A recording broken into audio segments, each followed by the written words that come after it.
When it comes to the muscle and strength gains, there's three real points of argument that come up. One of them is, can you get the same amount of protein from plants? Then you get all of the essential amino acids, the 9 amino acids or building blocks of protein that we need to consume in our diet. Then we move on to digestibility. And some people argue that you absorb significantly less protein from plant protein than animal protein, but they're just grossly misunderstood. And then at the end of the day, what ultimately matters is, if you give people plant proteins and then you give another group of people animal proteins and you have them lift weights, do you see different results? Okay, gang, today I'm interviewing Dr. Matthew Nagra. He's a naturopathic doctor devoted to bringing the most up-to-date evidence-based nutrition information to his patients in Vancouver. And he's pretty active on social media. And he's just out there like me, trying to correct misinformation and disinformation and help people make good dietary choices. And he has contributed to multiple nutrition textbooks. The Springer Nature's Handbook of Public Health Nutrition. He's a nutrition science advisor for the upcoming movie, The Game Changers 2. And The Game Changers 1 is a great film. I talk about it regularly. It comes up a lot anytime someone asks me about where do vegans get their protein. That's just such an easy resource, great documentary film to refer people to. We may get into that, but anyway, Dr. Nagra, thanks for taking the time to talk. Thanks for having me on. I'm looking forward to it. So how did you get into this? How did you get into nutrition and become a naturopathic doctor? What was your path to become a naturopath? Yeah, I mean, it started when I was pretty young. In my childhood into my early teens, I often struggled with like weight management. I had asthma that at times was quite bad. A few other little things as well. And it wasn't until I was about 15, I was working with a personal trainer who really promoted more plant-based nutrition or plant-based diet, that eventually started making some changes and shifting that way. And once I finally did, make some of those shifts, and it wasn't wholesale, it was, reducing the ultra processed food intake, increasing fruit and veggie intake, reducing meat intake. I actually eliminated dairy at that point. That's when I started to see changes happen pretty quickly. Within a couple of weeks, I noticed my weight sort of melting off. I was feeling better. I was breathing easier again when it comes to asthma.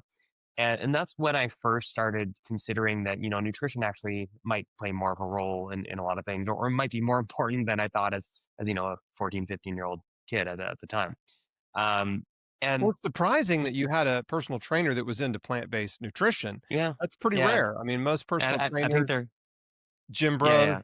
bros, they're big on the whey protein and, eating tons of meat, and some of them may be down on dairy, but yeah, that was a blessing, I think, in your life at that time. Yeah, I think there's certainly an aspect of luck to it. And I think that's where a lot of what I do now, and I will get back to the story in a moment, but a lot of what I do now is hoping to put the more correct information in front of people and allow them to make informed decisions. Whereas I think about, being that age, if I was coming up today and I was faced with all the pro carnivore stuff, the shirtless, muscular dudes in a grocery store, whatever ridiculous videos we're seeing, like, I wonder how I would have been influenced, had that been what I was faced with. Right.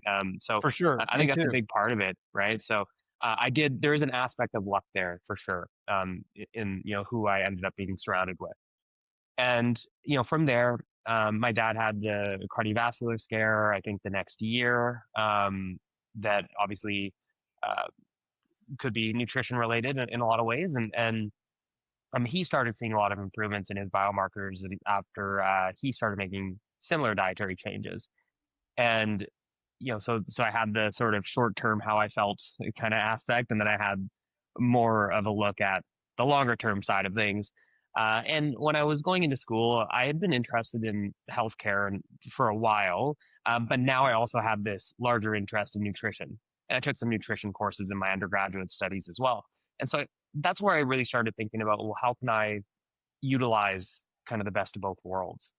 And I had one of my teachers in undergrad it was like a public health class, or I can't recall exactly which specific class it was, but One of my instructors actually worked with a couple naturopathic doctors locally and suggested that, hey, well, why don't you shadow them and see what they're all about? And so I did, and it's different depending on where you are and the regulations. But here in BC, we have a very broad scope, and that's what sort of opened my eyes to it. It's like, okay, you can actually prescribe meds, you can, you know, go through all the standard blood testing and all of that. Um, you have access to a lot of other modalities. You can obviously do the nutrition counseling. You spend more time with patients rather than 10, 15. I'll spend an hour with an initial, patient.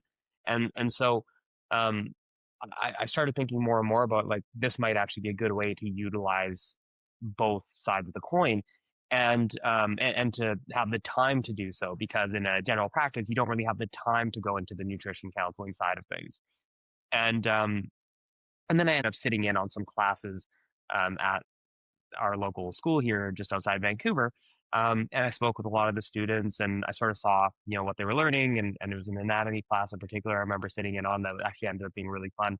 And that's what sort of drove me to making the decision to go that route over more of the conventional route is because I really did want to have that extra piece of the nutrition side. But there's seems like there's two ways that people come around to eating a plant-based diet. One is they don't feel good, they've got a health crisis, someone recommends it, and they try it and they start to feel better. But the other way is sort of this evidence-based way, which is a lot of clinicians sort of discover some studies or research or evidence, and it really opens their eyes, right? It sort of shatters the paradigm, the false belief or whatever that everyone needs to eat, chicken and beef and pork and fish and every day. Were there any studies in particular or evidence in particular for you that really stood out early in the process that convinced you or really, moved the needle for you? Yeah, so this is what's so challenging because again, I made a lot of these shifts so early on that like I didn't understand scientific methodology. I wasn't reading papers. A lot of it did come from things like blogs, and I mean YouTube wasn't even as big a thing, at that point, or and certainly not Instagram and all of that. So a lot of it was coming through these like secondary sources. And so I try to factor that in when I think about how I present information because I know that that's how a lot of people will get your that's where a lot of people get their information. They aren't looking at the study, so I want to make sure that people understand not just what the study said, but like why it's good information, why that study was done in a good way, or what factors were considered. And when it comes to these more anecdotal experiences like my own, which actually led me to wanting to pursue this, Same. is that you can find that on any diet. Like that's the whole issue here. If you go on even like a carnivore diet, and because you're eliminating most food groups, you end up cutting down your overall intake. You lose a bunch of weight. Maybe you feel good in the short term. But how does that translate out to long term? And I think that's where a lot of the research really comes in. And when it comes to plant-based diets, some of the earlier ones that I was made aware of were like the Adventist Health Study, specifically Adventist Health Study 2, where you're taking a generally healthy population, certainly healthier than the average American, and they have a lot of similarities, whether they're eating meat or not, as far as generally low smoking incidence or prevalence, low alcohol intake. They're generally pretty active. They live in similar communities typically, or they engage in community activities. But some of them eat no animal products. Some have modest amounts of animal products. Some have, maybe meat a few times a week. In some cases, more. But that's a good way to sort of study differences when it comes to nutrition without having huge differences in those other variables. And they present pretty good evidence that, yeah, shifting towards more plant based tends to be a really good way to go for long-term health. Could you split hairs about like, is it really going to be better to be 100% plant-based versus like 90, 95% plant-based? Probably not, but it also doesn't appear to be worse. Like that last little bit is often the ethical, principle that will drive you. And I think that's a very good reason to do it, like myself. But I think that's a pretty good study to start with.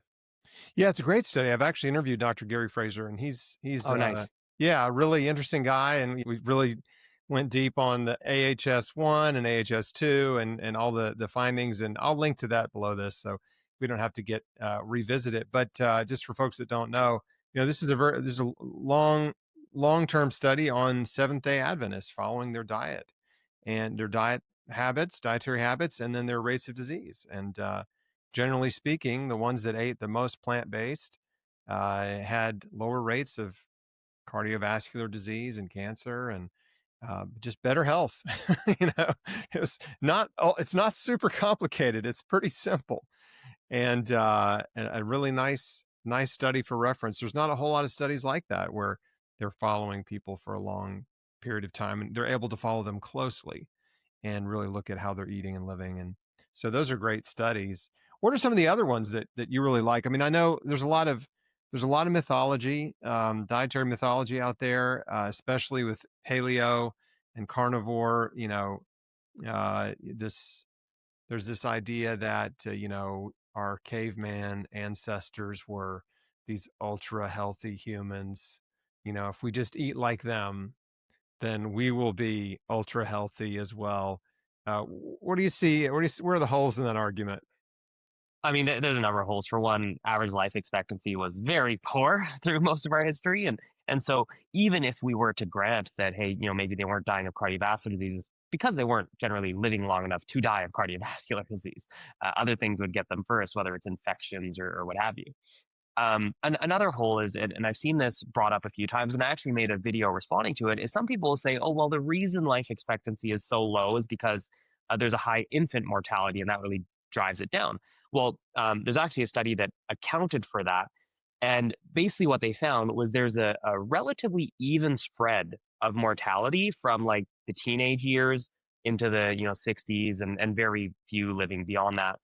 And so every year, a similar proportion of people are dying, right? Whereas if you look at modern day, very few people are dying in those young, at those young ages. And then it starts to really go up around the, 40s into 50s, 60s, peaks somewhere in the 70s or whatever. And then I think the average life expectancy is around 80 or something. I can't remember exactly what the number is, but you see that like, no, there's still a ton of people dying all the way through the teens and 20s and so on. If we go to more of those historical or more hunter gatherer type populations. So that's one of the big flaws. And then second, um, we have modern day health outcome data. We actually have more modern studies looking at populations eating plant based versus more animal based. We have studies looking at high carb versus low carb and where those nutrients are coming from, so food sources as well. We have a lot of data on people actually living today, which is going to be more relevant to people actually living today. I mean, it's pretty straightforward when you put it that way. And we see that, yeah, generally speaking, focusing on a predominantly to exclusively plant based diet, focusing on unsaturated fats from things like nuts and seeds over the saturated fats from like butter and lard and all of that. Um, and then focusing on plant protein over animal protein tends to be what leads to the best health outcomes. I mean, it's very straightforward. Again, like I said, could you argue 90, 95% versus 100%? Is there a clear winner there? Maybe not. But there's a clear answer that we should be shifting towards at least predominantly plant-based if you're looking for best health outcomes. Yeah, and I think that's a good message because you don't have to be all or nothing. You don't have to be 100% dedicated card carrying vegan. And by the way, being a vegan doesn't make you healthy, right? There's a lot of junk food that's vegan, but let's just say a whole food plant-based vegan. You don't necessarily have to be that. You don't have to assume a dietary identity, but if you're really shifting your food consumption towards eating predominantly plant-based, whole foods, Hmm. fruits and vegetables, nuts and seeds, herbs and spices, whole grains, all these wonderful foods, you will experience some wonderful health benefits. And I love what you said earlier because there's this sort of common sense idea where we should be studying and paying attention to the longest living humans now versus sort of latching on to this fantastical mythology about cavemen, right? It's like, okay, there's a lot of speculation on your ancestors. Well, I want to eat this ancestral diet, right? It's a big buzzword. And the reality is like, you don't know what your ancestors ate. Nobody knows what they ate exactly. I mean, there's speculation. There's some evidence here and there, but we're studying human diets much more precisely now. Yeah, and we're often learning more and more as techniques advance into like, what our ancestors ate. And for one, it seems to be highly variable depending on where they were, because obviously what's available is different. In some cases, it might be more plant-based, in other cases, maybe not. And also, animal matter is, especially like bones and that, are preserved a lot better than plant matter is over time. And so there are actually cases now where we're discovering, oh, they were actually consuming certain types of legumes in these areas that we like didn't know about before. And that's because there are, again, advancements in these techniques as far as like studying, remnants of things that might be around there. So, um, yeah, I mean, we can make general inferences around what made up a portion of the diet in different areas, which is variable. But at the same time, yeah, we're still learning more about what they ate in certain areas, and nor do I think we should be aiming to live like our our ancestors did. That doesn't seem to be the best way to go about it. I mean, anyone who's listening to this is listening to it on a phone or computer or something, and I mean, our ancestors didn't have that, so we could go down a whole bunch of lines of argumentation around like is what our ancestors did really the best for us. Well, the one aspect of it, there's a kernel of truth in it, which is we know what they didn't eat, right? We know they didn't eat McDonald's, right? They didn't eat Twinkies and Cheetos. They didn't eat fast food, processed food, and junk food, right? It's like these things didn't exist 200, 400, 600,000 years ago.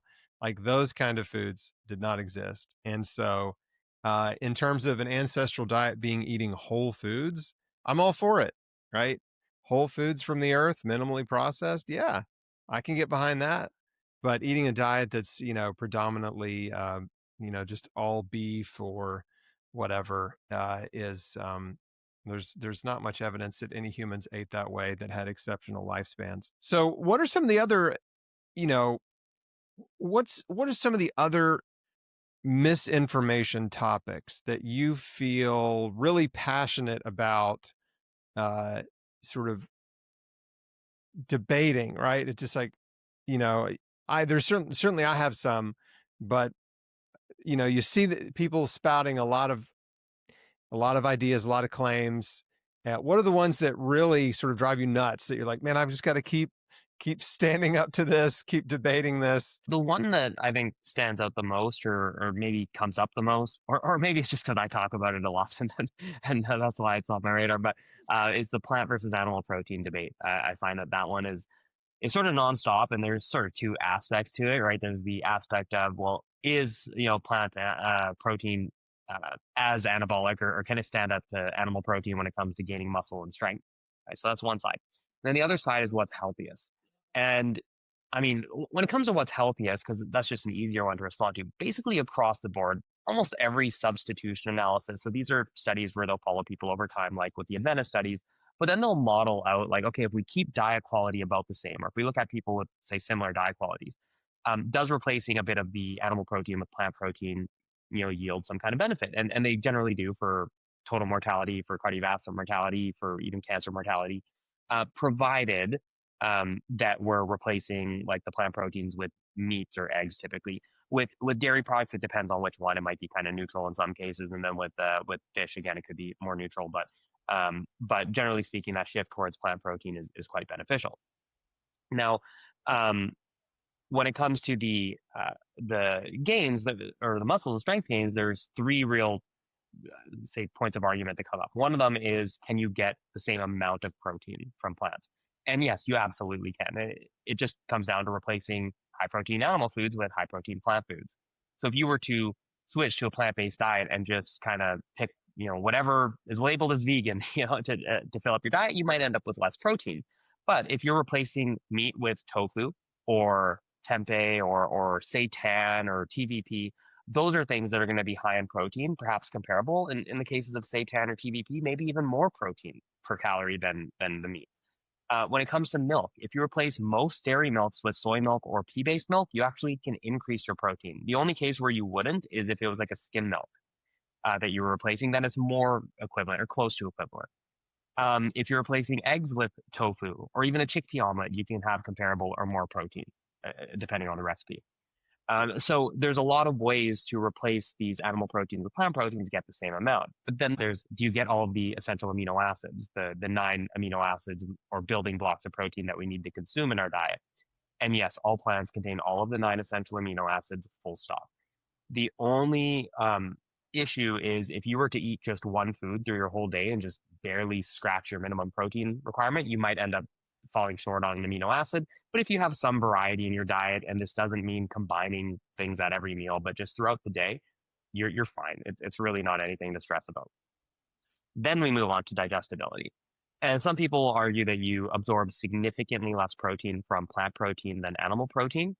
And this typically comes from either what's called the PDCAS or the DIAS score. So these are like protein digestibility scoring systems, but they're just grossly misunderstood. For one, they don't actually just measure absorption of protein, they measure how much of the least prevalent amino acid you absorb.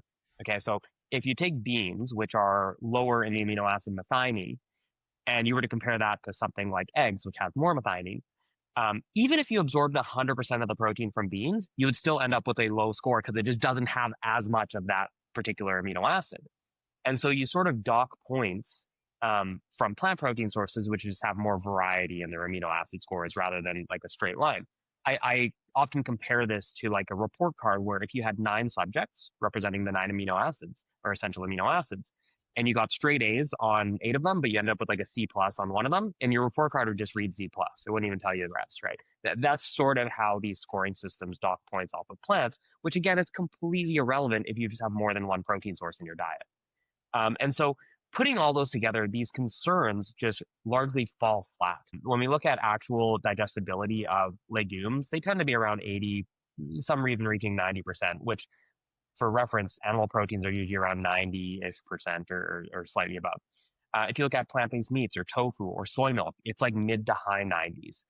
If you look at isolated proteins like a protein powder or something, it's usually like mid 90s. Like we're talking very comparable to the animal protein sources. And then at the end of the day, what ultimately matters is if you give people plant proteins and then you give another group of people animal proteins and you have them lift weights, do you see different results? And we have multiple trials now showing that no, you don't, as long as they're eating the same amount of protein. So any of these little differences in absorption or amino acid profiles or whatever clearly don't matter very much because you get the same result at the end of the day. Yeah, that's great. It's great to know that the studies are finding that it doesn't matter where the protein comes from, you're still going to benefit. And the other piece of the puzzle, obviously, is you have to challenge your muscles and bones. You have to lift weight if you Yeah, want to get 100%. stronger. I've been actively doing CrossFit, functional fitness type stuff for almost 15 years and have never had an issue. Have stayed healthy and fit and gotten more fit. I'm the strongest I've ever been right now at 48. And so that's eating a predominantly plant-based diet. I don't count protein grams. I don't worry about macros. I just eat, a very diverse whole food plant-based diet and go to the gym 4 or 5 days a week and challenge myself. It's like it's not complicated. It's very, very simple. So, what role I mentioned the Game Changers 2 documentary coming up, and just for just a primer, this is an endorsement for the first one. This is a documentary film that follows athletes who are plant-based, or vegan, who are competing at the highest levels in the Olympics, MMA, NFL, ultra runners, you name it, like Olympians, I'm sorry, world-class athletes competing at the highest levels who are eating plant-based diets. And when you see that, these are real people, like they're way fitter and stronger than you or me. Right? And when you like the epiphany is like, wait a second, if they don't need it to be healthy, fit, and strong, right? If they don't need animal protein to be healthy, fit, and strong, like, why do I need it? And it's common sense sort of takes over. It's like, well, you don't, right? That this disproves the claims of the protein industry and the meat and dairy industry. Like, you just don't need it. So what was your role in this? How much can you tell me? Because I'm curious about the follow-up film, and I'm curious about what your role in it is. Yeah, so I mean, I had no role in the first one. I actually met James either after the movie came out or when it was coming out. I can't remember exactly when. I think it was just after. I think I first met him at a conference in California, um, right before he recorded that debate on Joe Rogan. Like I think it was right around then, just before he was going on. He was like prepping for it. Um, And then in the second one, I mean, honestly, can't say much about the film. Obviously, at this point, there will be more athletes. I think that's a easy one. And I'm just helping a lot with the nutrition claims. Making sure that, and it's not just me. There's a few of us on this sort of nutrition panel, so to speak, Hmm. where we're discussing like the nutrition claims. What are we going to say? What does the evidence support? And those types of things. Just trying to make sure that we're really bulletproofing the doc as best we can against the inevitable criticisms it's going to get no matter what. And I mean, people are going to claim all sorts of biases and whatever, but if they can't actually poke holes in the science, then they let them. And so that's really what we're trying to make sure is that the claims are sound. Yeah, what I saw happen with the first one, there was a lot of attacks, but it was a lot of sort of cherry picked attacks on small things in the first one while ignoring the big things, right? That's a very common tactic, right? They ignore the big evidence and they'll just find some little statement to attack and try to discredit the whole thing. And in my mind, the criticisms really fell flat, and it was mainly just meat lovers bias, you know. But see, that's the thing that we want to address, though, right? Like with this second one, we want to make it ideally bulletproof to those, right? So Right. if you give them little things to point at, that can sow enough like doubt in kind of what's being said, right? If somebody can point out something that might be false or at least could very easily be interpreted as false, um, Mhm. and so that's where like that little bit of extra thought comes in, and one thing that I do a lot on social media is I'm responding to these arguments all the time, and sort of not just responding with, hey, this is what the science actually says, but pointing out the flaws in the logic, and kind of just understanding like the framing issues and those sorts of things. So I'm hoping that I can help bring that to this a bit. But yeah, we'll see how it all comes together over the next while, and not sure exactly when it'll be slated to come out or anything. We're still working on it, but it's looking good so far. Well, I'll let you guys know when I learn something. When there's a release date, I'll definitely share it, Yeah. because I definitely support that project, and it's just great. It's great to see people excel at that level, at such a high level, and eating super healthy, and just the dispelling the animal protein myth, and Yeah. that we've been indoctrinated into since birth, at least in the US, right? And so um, I recently posted, so this is a side rant, but someone had shared the food pyramid. And so there's this big, there's a big sort of backlash against the food pyramid. Everyone's, oh, the food pyramid, it's so terrible. That's the reason we're all so unhealthy, is this food pyramid, right? And I recently posted a video maybe a month ago, sort of attacking this idea, which is that the food pyramid's not the problem. The food pyramid was actually pretty decent. It's actually pretty decently organized if you look at it. The problem is no one followed it. No Yeah. one And followed the food well, pyramid. People didn't have the food pyramid posted on the wall in the kitchen, right?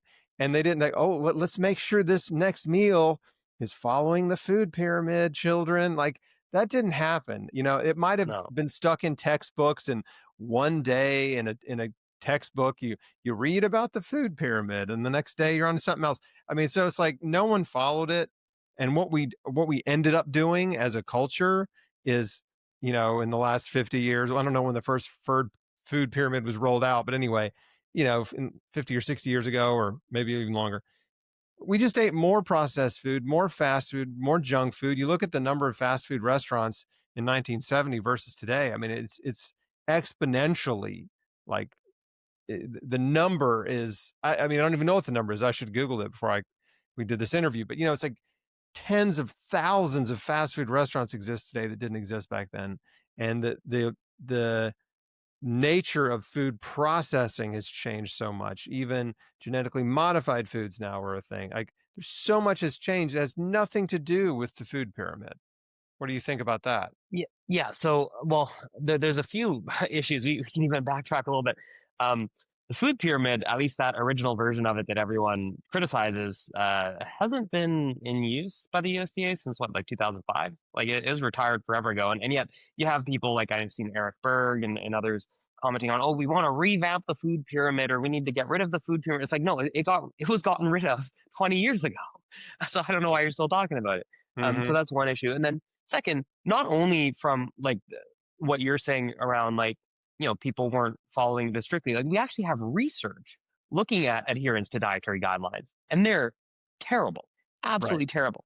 If we look at the times, at least through the second iteration of the food pyramid, which I believe ended in 2014, I think that's when that one was retired. The My Plate, Um, was that with the My yeah, Plate one yeah. or the Well, my plate came in after. Yeah, so I think the original food pyramid I think went up to 2005. Then the second one was done away with in like 2014. But around that period, like 2010, 11, 12, 13, the people who adhered to at least 80% of the recommendations or more was like 2% of the American population. there we Okay. go. So if roughly 2% of the population was adhering to this pyramid, um, how could that explain the cardiometabolic health of Americans as a whole? It just can't. And so it just doesn't make any sense. It's like when people on the carnivore camp blame like vegetables for our issues. It's like how many people are really smashing back the vegetables? Like let's be real. It's just No. not happening. So No, and my there's a number of issues. that's great. Yeah. Uh, and I didn't know about that 2% statistic, but I love it because this is what I'm saying. Like no one followed it. Like I grew up, I was born in 77. I grew up in the food pyramid era for sure. It's like nobody followed that. We were all excited to get, Pizza Hut and Subway and McDonald's and Burger King and Wendy's and Taco Bell and just like eat all this, you know, tasty fast food. That was my generation. So, and really Gen X was the first fast food generation, right? Gen X grew up like starting in the early 70s. Like we grew up during the explosion of fast food and microwave food, convenience food. Like we were the first generation to eat it in this massive amounts. My parents' generation, it was more home cooked meals, and if they ate out, it was sit down restaurant, more whole food restaurant food as opposed to the fast food thing. And like a fast food chains, sure, McDonald's was around, but there just weren't very many chains, and it was a special occasion. It wasn't every day going through the drive-through. So that's a big change. But then, in addition to what you said, it's funny how when you think about the change that has happened over time, right? All of these changes that have happened, no one's like putting the pieces together, right? They're not thinking about history. They're not thinking about what's different now. Everyone's looking for a scapegoat, right? And let's scapegoat this food pyramid. Let's somehow blame the government for our own bad food choices, right? And the reality is we live in a land of abundance. That's the truth. We live in a rich nation. There's food everywhere, right? There's just food everywhere. It's everywhere. It's a blessing to have access to so much food. And the reality is, yeah, the food companies, manufacturers, big food, whatever, have figured out ways to make it cheaper and make it tastier and light up your pleasure centers and make it more addictive, right? All of these things. And so part of it is their sort of sneaky, insidious behavior in the lab, right? Formulating. So they're partially to blame, but we also have to take responsibility for our own choices and what we put in our mouths. Well, I agree to a degree. I would say that the larger onus is placed on the sort of food system as a whole versus the individual. So, when we think about what drives obesity, a lot of the main drivers are in some ways influenced by genetics. So, for example, satiety signals, for example, hunger signals. And if we look at twin studies, so you compare, say, identical twins who share just about 100% of their genetics and they're reared in the same environment versus fraternal twins who share about half of their genetics and also reared in the same environment.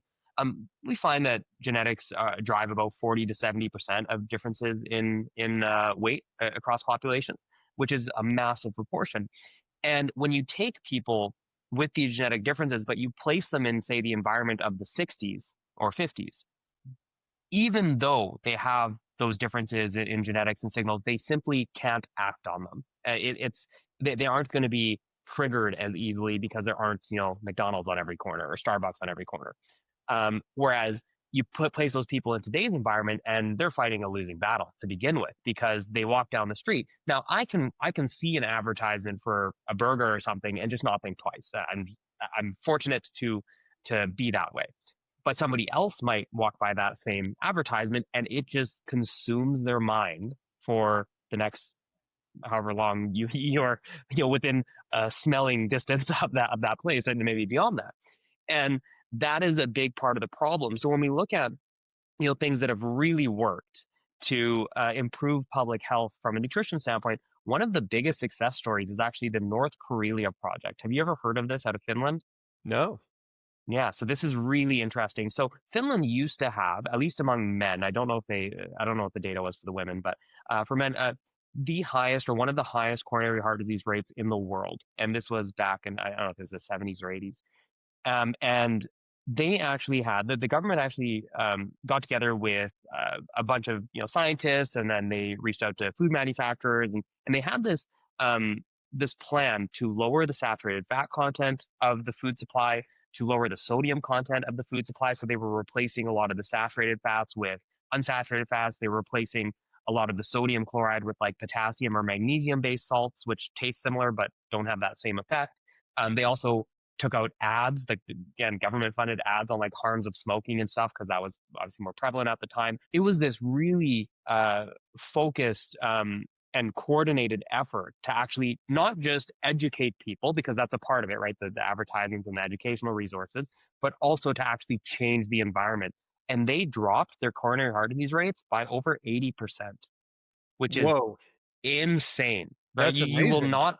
Yeah. So this is where, like, yes, there's an educational component and informing people of the effects of their choices, but that's only going to have so much of an effect when you're inundated with everything that we're inundated with, and when access is sometimes an issue, potentially, with affordability and whatnot. But if you can have these sorts of coordinated efforts, which I think would take a pretty ballsy effort on the part of the government, at this point, to do with all the food supply and everything. But to have that sort of coordinated effort, like, you could make a huge impact on the state of chronic disease. Well, it sounds like a great benchmark study that the Maha movement should know about. Yeah. And hey, I'm fully behind it. I do want to make America healthy again, for sure. That's been my mission since before that, long before they coined that phrase. But you know, talking about that specific study, my guess is they replace saturated fat with the dreaded seed oils, That's a part of it. Yeah. That was right? certainly that, or like olive oils and stuff. But yeah, definitely seed oils were a prevalent one. Mhm. Do you wanna talk about seed oils Yeah, and that, sure. that's the latest. I've been around for 20 years, like, tuned in. My cancer journey's I'm a 22-year survivor now, and so I've been Wow. tuned Congrats. into, nutrition research and health claims and really all this stuff. I met my first naturopath and worked with him in January 2004. So that was the beginning of my journey into holistic health. But I've seen a lot of these food fear fads, right, come and go. The latest one is the seed oils, right? The boogeyman, seed oil boogeyman. Do you want to talk about that? What do people need to know? What's the truth? What's the fiction about seed oils? Should we be afraid of them? Are there some that are legitimately unhealthy and others that are actually healthier than, say, tallow or butter or, Yeah. beef Um, fat? yeah. I'm actually working on a huge paper on this topic, which hopefully in the next few months or so we get out there. We're just putting some finishing touches on it. Um, but yeah, to summarize, I mean, one of the big concerns that comes up is that these seed oils, so things like corn oil, safflower, sunflower oil, soybean oil, cottonseed oil, canola oil gets lumped in, even though the fat profile is a little bit different. Canola oil is actually lower in the omega-6 than a lot of those, and higher in the omega-3 fats, but and the monounsaturated fats. But that's maybe we don't need to get way into the weeds on this. Well, no, Um, but it's good that you mentioned that yeah, because I think yeah. people think canola is the worst of all. Yeah, I know it is funny because it gets lumped in, even though from a fat profile standpoint, it's actually closer to olive oil, but richer in omega-3s than olive oil. So it's like, if anything, it's almost a better one in some ways. But And canola um, is a brassica, so it's actually related to, cruciferous vegetables and things, I actually didn't know that. right? That's a Yeah. good From pull. what I understand, maybe Um, double Yeah, you could no, you fact you check me might you on might that. be right. Yeah, you might be right. I don't know. But anyway, so like one of the concerns is the high omega-6 content of most of these oils.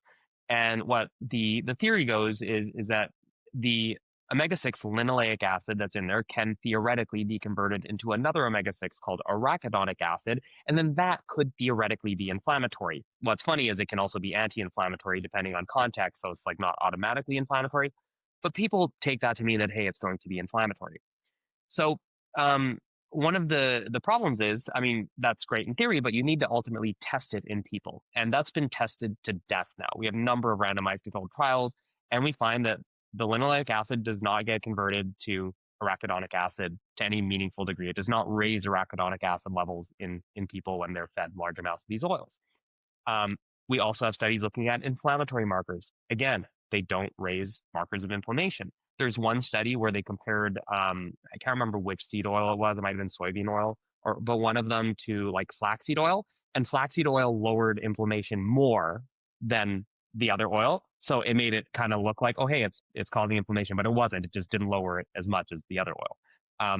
But other than that, like there's really no evidence of this pro-inflammatory effect. Well, and there've been And head-to-head dietary studies, in humans where they, gave one group, eat butter, use butter, and yep, the other group use, canola or different types of yep, seed oils, and then they look at their metabolic profile, their cholesterol, and different things, yep. and they found benefit from the seed Yep. oils. Across the board, yeah, we see better cholesterol levels. We see lower liver fat accumulation if they're both matched for calories. We find a number of studies suggesting cardiometabolic benefits, but what ultimately I want to look at is the long-term outcomes. What about like heart disease risk or cardiovascular mortality risk? Um, and there's one really great study called the LA Veterans Administration Hospital study, where they had about 850 or so people. They had them split in half. And so you're randomized to be consuming food at this cafeteria or that cafeteria, essentially. One cafeteria is regular, food with animal fat. In the other one, what they did was they actually extracted the fats from the animal foods and they basically injected them with seed oils. And so, like they're replacing the fat, they're infusing the linoleic acid, the seed oils into those foods. And over the course of 8 years, there was about a 31% or so drop. I might be slightly off on that, or around 30% drop in atherosclerotic cardiovascular events. I believe mortality as well. So pretty significant benefits when it came to heart health. Now, what some people will then, I mean, a lot of people ignore that study altogether, and it's arguably the best study we have on the topic because, in addition to what I just mentioned, they were also blinded. Like people didn't know which one they were consuming, and so like there's an extra layer of protection against biases there. Yeah, that's Now, what good. people, yeah, right, and they actually did another study prior, a small study where they had people consume these foods and to assess for the palatability, the acceptance of the food. Could they tell the difference between the foods? And so like that is just never done today, like that level of rigor. And so this was an excellent study pointing towards benefits over the animal fat. But what a lot of the people in the sort of anti-seed oil camp will do is they cite a couple specific studies, namely the Minnesota coronary experiment and the Sydney diet heart study. And these were done back in like the 60s and 70s. And the Minnesota coronary experiment was a study that originally enrolled over 9,000 people and gave half of them corn oil and corn oil margarine. Then the other half had mostly animal fats. And now they actually didn't identify a significant difference between groups for like cardiovascular events or mortality, but there's like a trend towards higher mortality and like that basically it could be a chance finding, but they sort of point towards that anyway. But what they don't mention is that for one, 3/4 of people dropped out by 1 year, so they had this huge attrition rate. And the margarine that they were using, based on what was available at the time, likely was loaded with trans fats. And they try to glaze over that. And so it's actually suggesting that possibly the trans fats aren't so good. Um, now, the Sydney Diet Heart study had a similar issue. It didn't have the huge dropouts. Its design was actually pretty good, but they used a safflower oil margarine that at the time did contain trans fats and a lot of it. And so they found that yeah, the intervention, the seed oil group did worse, but it was because they were loading up on trans fats, not because the seed oils themselves were harmful or the linoleic acid was harmful. Um, and that is pretty well understood at this point. That's been reported on over and over, but often it gets glazed over. And hydrogenation was a problem too with That's seed the oils, partial right? hydrogenation. Yeah. Yeah, that's what So creates the trans yeah, fats, which are a very exactly. unnatural form of fat. Do you want to explain what trans fats do Yeah. in the body? What's the problem? Yeah, so in order to make a fat solid, now margarines are made differently nowadays, but at the time, to make a fat solid, like a liquid oil, say you want to turn safflower oil into a margarine, you would hydrogenate them. So basically, you add hydrogens to them so that like a unsaturated fat will have like a kink in it, and then if you add the hydrogens, it straightens it out. That's like the easiest way to put it. And then the straighter they are, the more they can be packed together, and that makes it a solid fat. Like butter is rich in saturated fats, right? It's solid. But if you have partial hydrogenation, it sort of unkinks it, but it's still missing one of those hydrogens. So it's got a double bond in there, and because it has that double bond in the chemical structure, it acts differently in the body. So for one, it does raise our cholesterol levels, and that explains a part of the effect. But there also seems to be a number of effects on like endothelial function, so the health of the artery wall. There's possible other like metabolic harms associated with trans fats. A lot of the mechanisms aren't like fully fleshed out, and they're quite complicated. But there seems to be sort of a double whammy of increasing lipids, but then also or like increasing lipids like cholesterol, but then also facilitating the transfer of that into the artery wall and damaging the lining of the artery and all that sort of stuff that can sort of accelerate that progression to plaque buildup and to a heart disease down the road. And that's why they've been banned from the food supply at this point. So you won't see like partially hydrogenated oils anymore. Fully Oh, I didn't hydrogenated realize is like that. So they're yeah, not in any products anymore. you can't use, at least in US and Canada, you can't use Good. partially hydrogenated foods or oils, sorry, as ingredients in the food that you're selling. That's great. Yeah. Um, so okay, thank you for the seed oil um masterclass. That's a Hopefully, very quick masterclass. I don't know no, about yeah. that, but Hopefully we'll just call it the Cliff Notes, Masterclass Cliff Notes. But hopefully that helps to alleviate some of this food fear. And by the way, we don't use a ton of seed oils in our home. We use olive oil, not even technically a seed oil. no, it's Um, not. that's the main oil that we use for almost everything. We love flax seed oil. It's just an incredibly healthy oil, high in omega 3s. Lignans are anti-cancer compounds in flax oil. Like we love flax oil. And then occasionally we might use a little avocado oil or sesame seed oil in a special recipe that where it just enhances the flavor and it's nice. But and coconut oil here and there, again, in a special recipe for the flavor. But olive oil is the champ. That's our favorite. What about you? Yeah, I mean, I like, if we're looking at health outcome data, I'd say olive and canola are actually top of the list. They seem to be comparable in any head-to-head studies. Canola oil actually lowers cholesterol a bit more, but the actual cardiovascular event risk ends up being about the same. And my suspicion there is that yes, there's the extra cholesterol lowering from the canola oil, but perhaps some of the polyphenols in the olive oil will have other positive effects that leads to like a neutral overall effect. And that's one of the reasons that I try to focus on those end outcomes versus just on those intermediate markers, because you could have some benefit here, but you might have another benefit over here that just ends up making it a wash. And that's sort of what I see with those two oils. So I don't think you can really go wrong. I think they're both excellent. And for some, it may come down to the taste. Like, olive oil has a specific flavor to it, and that might be really needed in certain dishes. And so I sort of fluctuate between a couple different kinds, olive being one. I have a sesame oil that I'll use for stir fries, actually infused with sriracha, so it's really nice, Oh or with yeah. chili, so it adds like a nice spice. And then I've got I can't remember if it's canola or another seed oil, but I've got a seed oil in there somewhere.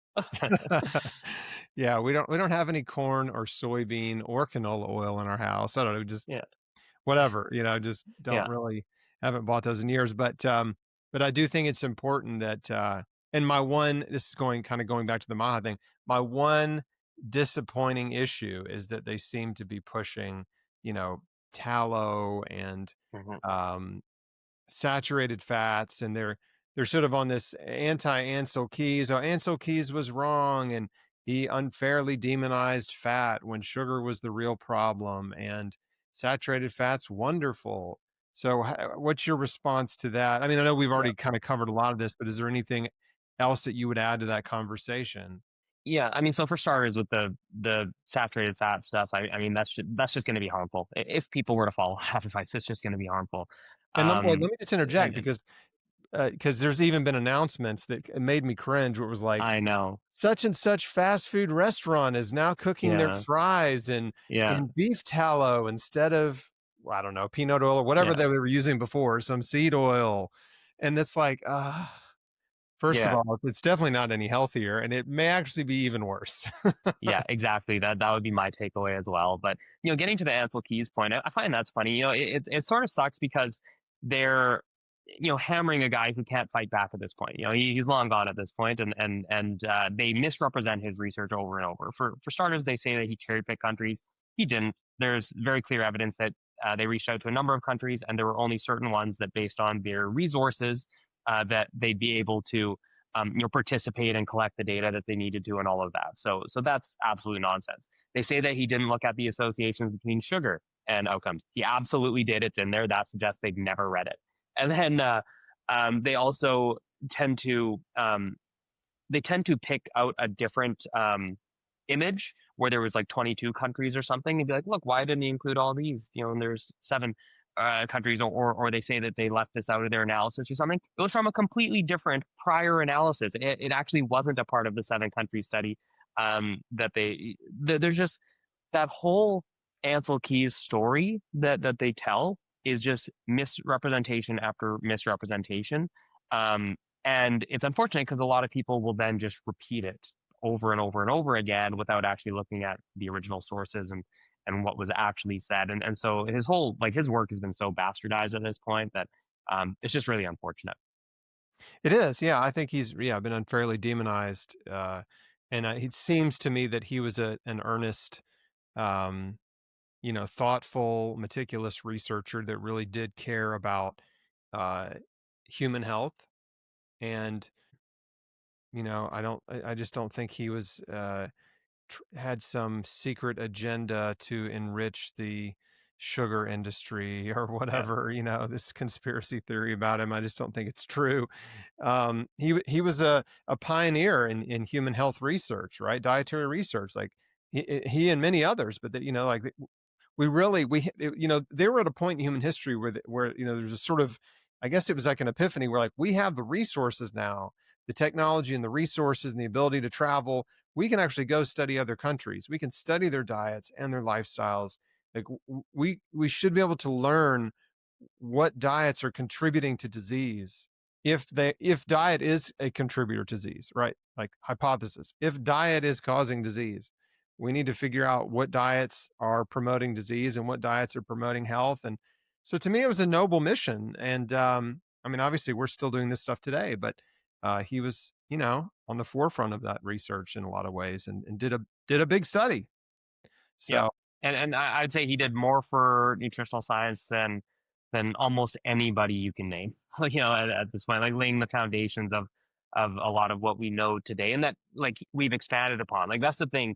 Even if people wanted to criticize him, we don't have to cite any of his research now because we have newer research using more advanced technologies and methodologies and whatnot. But he started that, yeah. to a large degree, right? He really laid the foundation that we then built upon.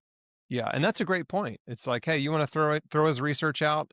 Fine. There's better research, there's newer research, same conclusions, you know. Yeah, So exactly. that's okay. Like you can still think he was terrible, but there's a lot more research out there that is, I mean, there's so much. It's I mean, I'm a fan of Dr. Michael Greger. I've interviewed him a few times. We've spoken together at events and whatnot. And I mean, he's done such a great job of just combing through nutritional science, finding all these wonderful studies on all the benefits of plant food and all these unique compounds, health promoting compounds in fruits and vegetables, nuts and seeds, herbs and spices. So, like, nutritionfacts.org is such a great resource for somebody that really, you really want to educate yourself on nutritional science, man. You go watch some of Dr. Greger's lectures and his videos, and you'll learn a lot real quick, or read his books, which are essentially textbooks. I mean, they're pretty dense.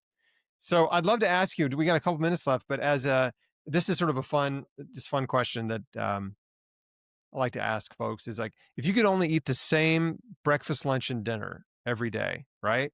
So you got 3 meals for the rest of your life. What would breakfast be? What would lunch be? And what would dinner be? There's a I need a clarification on something. Am I preparing all of these meals, or are they prepared for me? Because that'll Hey, no, you don't have to prepare them. okay, You okay. do not have That to gets a little prepare more them. interesting. Okay. I'm going protein pancakes with like blueberries for breakfast. What Even is a though protein pancake? What does that mean? like so there's like protein, or well, I mean you can make them yourself as well, but like there are some mixes I've had where it'll be like the pancake mix, but they add like pea protein or something to it, and so you get like a high protein, pancake. Okay. Something like that, but with like blueberry sauce or something of the sort for breakfast. Maybe I'm just craving that right now, and Hmm. that's why it's coming to mind. I don't know. Making me crave it. Uh, yeah, for lunch, I'll say I'm pretty simple with lunch. Like even if I could have someone prepare something super fancy, I don't know if I would. I'd probably honestly do some kind of like a bootable type thing, but specifically with the Japanese like Okinawan sweet potatoes. Like those are my favorite sweet Hmm. potatoes. So I'd specifically use those. Probably some kind of tofu, smoked tofu maybe in there. And I don't know, whatever mix of veggies and like a tahini based sauce or something. And then um, for dinner, this is where the question of am I making this or someone else Okay. Yeah. comes Yeah. in. I probably have like there's some good like plant-based lasagnas with like a cashew cheese and like some veggie grounds and stuff, or lentils and the sauce, like something like that. But those often take a lot more work, so I don't have it that often. But something like that. And then for dessert, I like making just like a simple mm, berry base, like I don't know, nice cream or whatever you want to call it, Hmm. something like that. And then throughout the day, if I was to snack, I'd probably say a good ripe mango. Yeah, I really like Oh yeah. mangoes. Oh yeah. Yeah, That's great. so something like that would be generally what I would go for. It's not all that different than how I eat, other than the breakfast is more often going to be oatmeal than like the protein pancakes, as I mentioned, or Hmm. something simpler. And then the dinner is definitely not going to be lasagna most of the time, Yeah. just because it's too much work. So people everybody wants to know now. So what is a typical dinner? What's your tip look Yeah, like? typical dinner. So I do have pastas pretty often though. Like I'll have a lentil pasta. Hmm. So I like the lentil pastas with like a We do too. tomato sauce, and I'll sometimes like blend like a cashew thing into that, make it like a creamy tomato sauce. So that's one. Stir fries I do pretty often. I find them really easy. And that might be like a tofu and veg. And then there's some different sauces that I'll rotate through. Like I make them myself, but there's different recipes online I'll follow. Some are more teriyaki style, some are actually more like peanut style. Like it just varies. But I tend to use a similar sort of base, I guess, for like what the meal is, and then I'll change up the sauces or flavorings or even the types of veggies. And I think that's just an easy little hack for people who are maybe eating similar meals day to day, but want to add a little bit of variety just for like, the nutrition and whatnot. Is you can essentially make the same meal, just swap out a few things. Like, instead of broccoli, maybe you do, I don't know, like Brussels sprouts or something in a dish, or instead of one type of sweet potato, maybe use another. Instead of kale, maybe you use spinach or collard greens or something. Like you can essentially make the same meal, just vary out the specific ingredients in some ways. And the sauces, right? Yeah, It's like you can exactly. have a sweeter sauce, you can have a more savory sauce, something Yeah, spicy, something creamy. Yeah, you can really there's so much variety in the same exact ingredients, just a different sauce on top. yeah, yeah, And yeah. yeah, it's a great way to mix it up and keep it interesting. Well, Dr. Nager, this has been so fun. I really appreciate the work you're doing. I want to make sure people know how to connect with you, follow you, learn more from you. So, where can they go to do that? Yeah, I'm definitely most active on Instagram, so at Dr. Matthew Nagra or Dr. Nagra. I also cross post to all the other social platforms, YouTube, TikTok, etc. I also have a website, drmatthewnagra.com, where I'll link to podcasts and things that I've been on, like this one. So you'll see those there. And then I occasionally put out some longer like blog articles as well when relevant there. So you can connect with me in a number of ways and happy to have you on board wherever that may be. Good. All right, folks. Well, make sure you do that. There's a lot to learn, but the truth is simple. If you want to go down the research rabbit hole, there's so much fascinating nutritional science research, but it all comes back around, right? It's all going to bring you right back around to the simple truth that whole foods from the earth, minimally processed, are really good for you. Fruits and vegetables, whole grains, legumes, herbs and spices, nuts and seeds, and yes, even some seed oils are health promoting foods. You can enjoy them. The wonderful thing about eating this way is for most folks, you don't have to starve yourself. You don't have to count calories. You can really eat an abundance of whole plant foods and thrive, lose excess weight, maintain or gain strength, and turn chronic diseases around. And we've seen it over and over in our community. I know Dr. Nagra has too. So, anyway, thanks for watching, gang. Please share this with people that you care about, and I'll see you on the next one.